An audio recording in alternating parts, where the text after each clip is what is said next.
Imagine capturing a moment through a lens, only for it to change everything. What if that one click, that one mistake, shattered a life? Stay tuned, because what happens next will leave you questioning reality itself. Don't look away, you won't believe the ending. The room smelled like stale perfume and aging wood. The air hung heavy, thick with dust. Outside, the sun beat down, harsh and unforgiving. Inside, the curtains were drawn tight. Shadows stretched across the walls, deep and unnatural. Grandma sat in her favorite chair. It creaked beneath her weight. Her fingers trembled as they gripped the old, worn camera. She had always loved taking pictures. But today, the camera felt different. Heavier. More ominous. The baby cooed softly in the corner, playing with his toy blocks. The sound of his giggles filled the room, light and innocent. But something in Grandma's eyes flickered. A brief flash of something dark. A moment too quick for anyone to notice. Her breath caught in her throat. The camera's lens focused, zooming in on the child's soft face. He looked up at her, eyes wide with curiosity. His innocent gaze met hers, unknowing. The camera shutter clicked. A sharp, unsettling sound. The baby's smile faded, replaced by a frown. His tiny hands froze in midair. Grandma's finger tightened on the button. Her hand was shaking, almost imperceptibly. The tension in the room grew. It felt thick, suffocating. The baby shifted, still unaware of the impending danger. But Grandma's gaze never left him. The click of the shutter came again. Closer this time. With a soft gasp, she slowly raised the camera. The lens shifted, coming into perfect alignment with the baby's head. For a split second, the world held its breath. Her finger hovered over the shutter. The room seemed to freeze, everything holding still in that one, fleeting moment. The baby, oblivious, turned to look at the toy in his hands. Grandma's finger pressed down. The shutter clicked again. But this time, something was different. The sound was too sharp, too jarring. It echoed in her ears. It didn't feel like a simple click anymore. Her heart raced. The camera fell from her hands, clattering to the floor. A sharp noise that seemed to echo through the empty room. She stood up slowly. A sudden, sinking feeling twisted her stomach. The baby's cry filled the silence, louder than before. Grandma's feet moved, but she didn't seem to have control over them. The room swayed. Her vision blurred. She reached for the baby, her hands trembling violently. But the closer she got, the more the air seemed to thicken. She looked down, and the shock hit her like a wave. The baby's head was tilted unnaturally, a deep red stain spreading across his tiny, innocent face. The camera fell from her hands, its lens staring back at her, empty and accusing. The baby's cries were distant now, muffled by the ringing in Grandma's ears. She knelt down, heart pounding in her chest. Her hands hovered over the child, unsure. Her fingers grazed his soft skin, cold and unresponsive. Her breath came in ragged gasps, shallow and quick. The room spun around her, a dizzying blur of shadows. The red stain seemed to grow larger, spreading like ink in water. She shook her head, willing the sight to change. But it didn't. The baby's tiny body lay lifeless in her hands. Her vision tunneled, focused on the blood. A bitter taste filled her mouth, metallic and sour. Her stomach twisted, threatening to turn. The warmth of the baby's body was gone, replaced by an icy chill. Grandma's mind raced, but there was no escape from the image. The innocence in his face, now forever stained. She wanted to scream at the weight of her own actions. But the words wouldn't come. The silence pressed in on her, suffocating. Her pulse pounded in her ears, faster and faster. She staggered to her feet, her legs weak, unsteady. The room felt smaller, closing in around her. Her breath caught in her throat, trapped inside her chest. The baby's mother was due home any minute. She'd never make it in time. The thought came crashing down, cold and final. Grandma stumbled toward the door, each step a battle. Her vision blurred even more. She could hear the distant sound of footsteps outside, but they felt miles away. The world seemed to stretch and pull, like a cruel joke. Her fingers gripped the doorknob, shaking violently. The room behind her seemed to watch, waiting. The smell of stale perfume and dust filled her nose again. But this time, it was no comfort. It was the scent of something lost. Something irreversible. She stepped out of the room, her gaze flickering back to the lifeless baby. The weight of the moment hung heavily in her chest, suffocating. The door clicked shut behind her with a hollow sound. Her breath came in ragged bursts, her chest tight. She stumbled down the hallway, her mind a blur. Each step felt like 1,000 pounds pressing down on her. Outside, the sun was still too bright, too warm. The world outside seemed normal, untouched. But inside, everything had changed. Grandma's hands shook as she reached for her phone.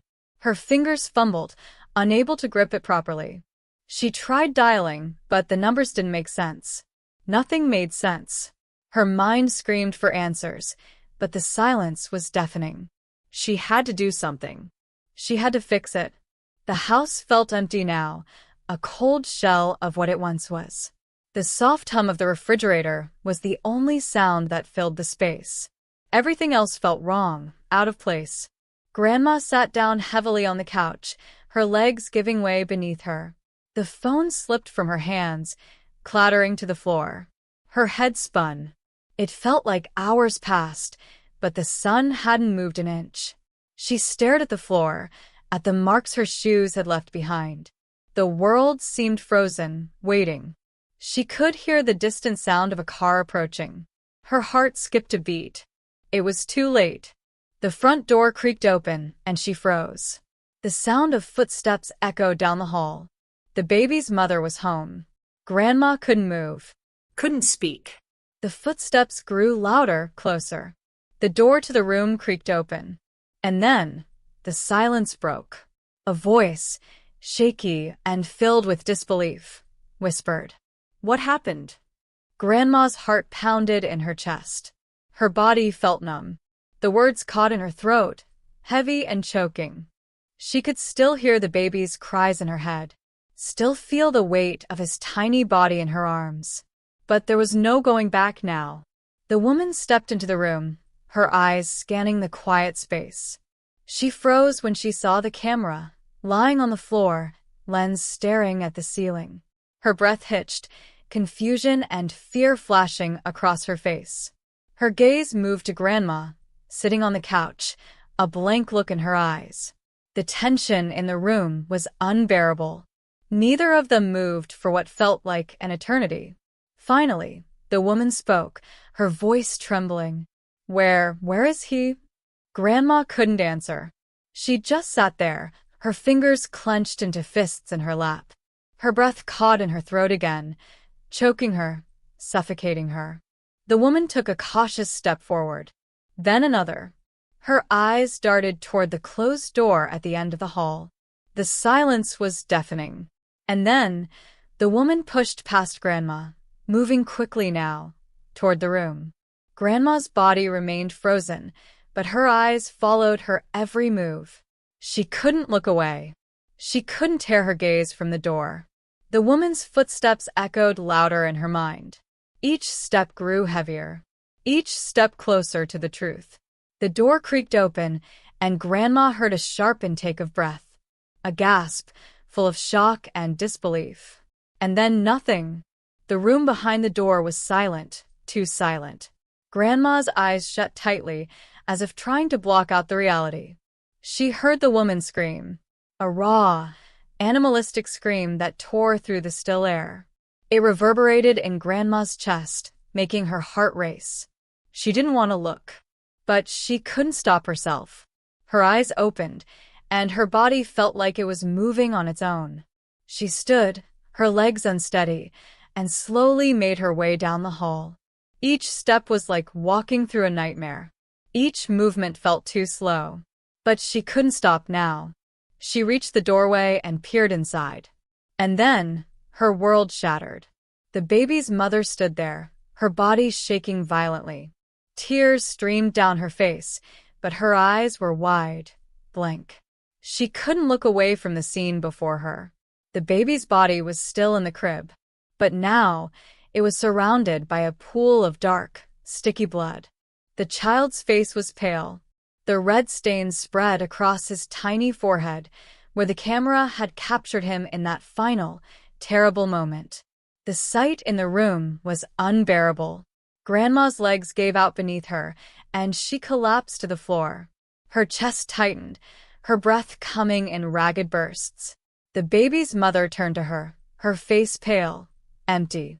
She couldn't speak, her mouth opened, but no words came out.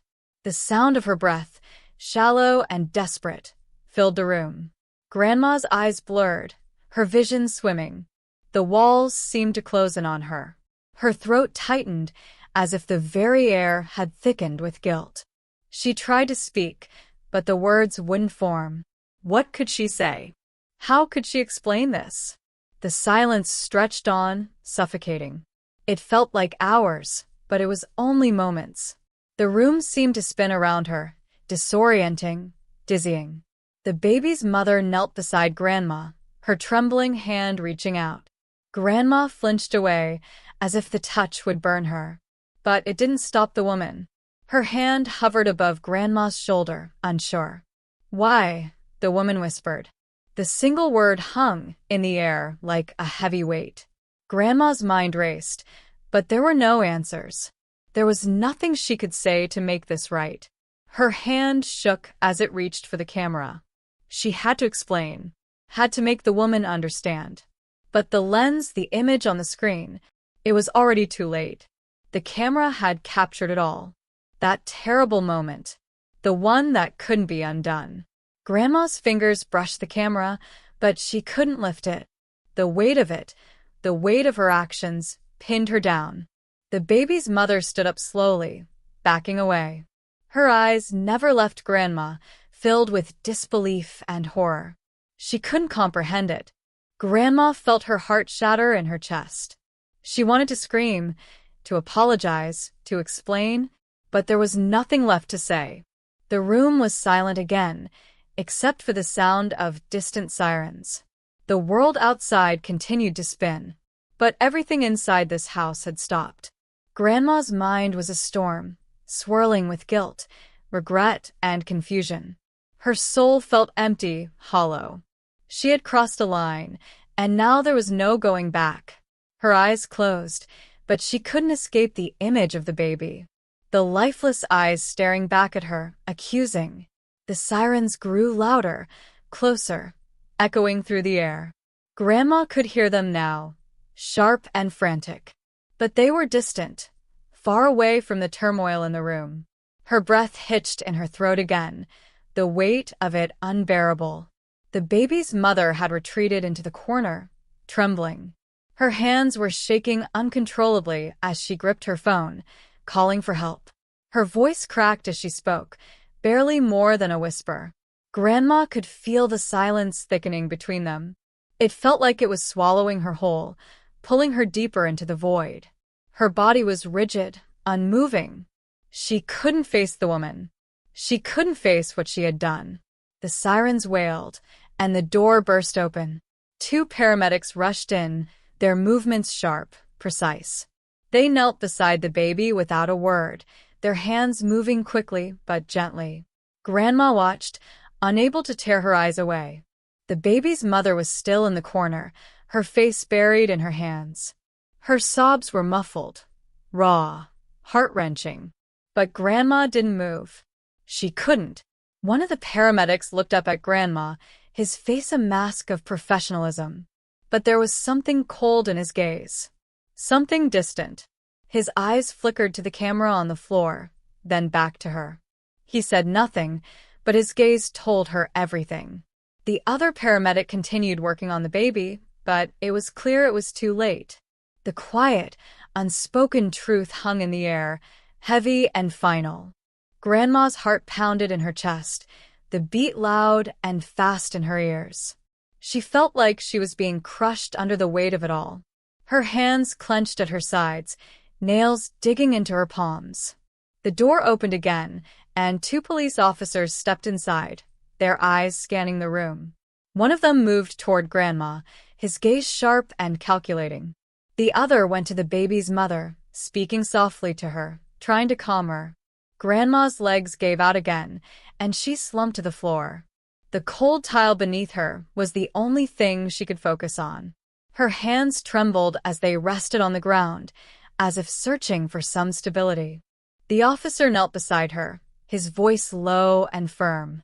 "Ma'am, you need to come with us." Grandma didn't move. She couldn't. She could barely comprehend what was happening.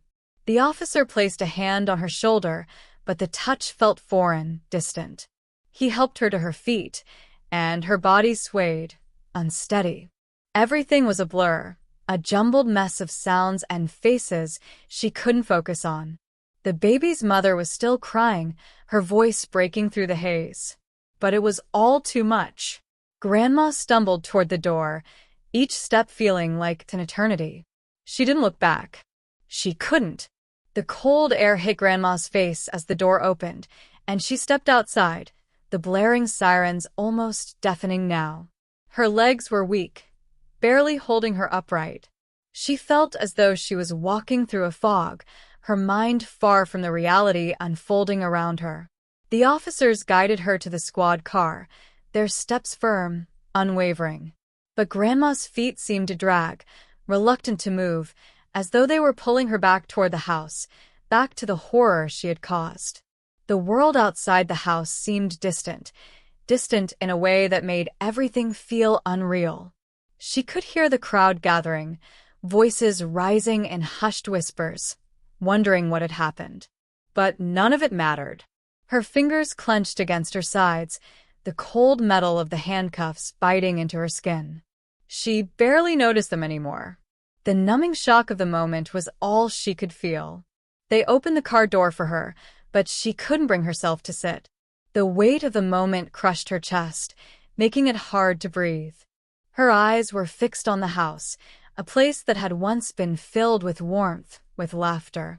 But now it was empty.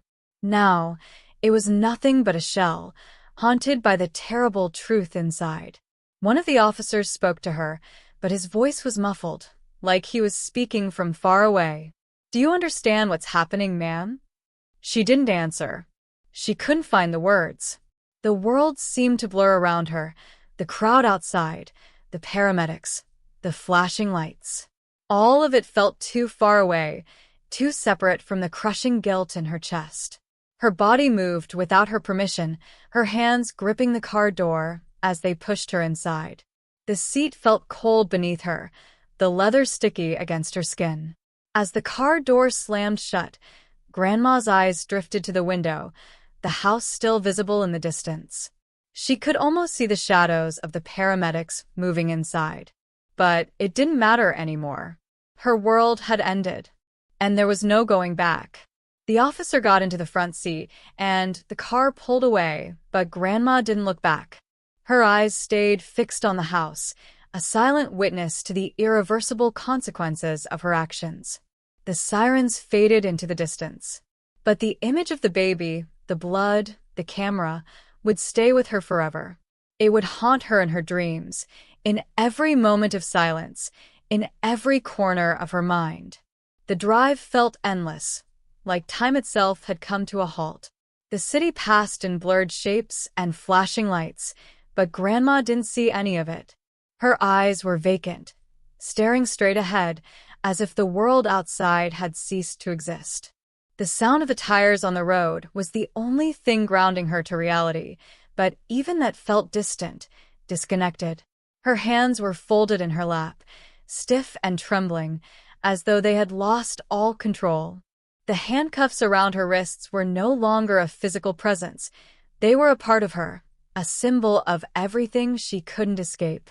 She tried to remember what had led to this moment. But it all felt like a dream, a nightmare she couldn't wake from. The warmth of the baby's small body in her arms, the innocence in his eyes before everything changed, before the shutter clicked.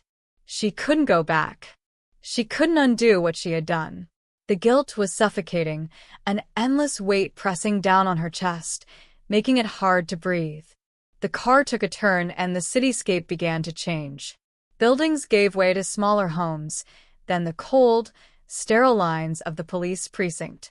It loomed ahead, dark and foreboding.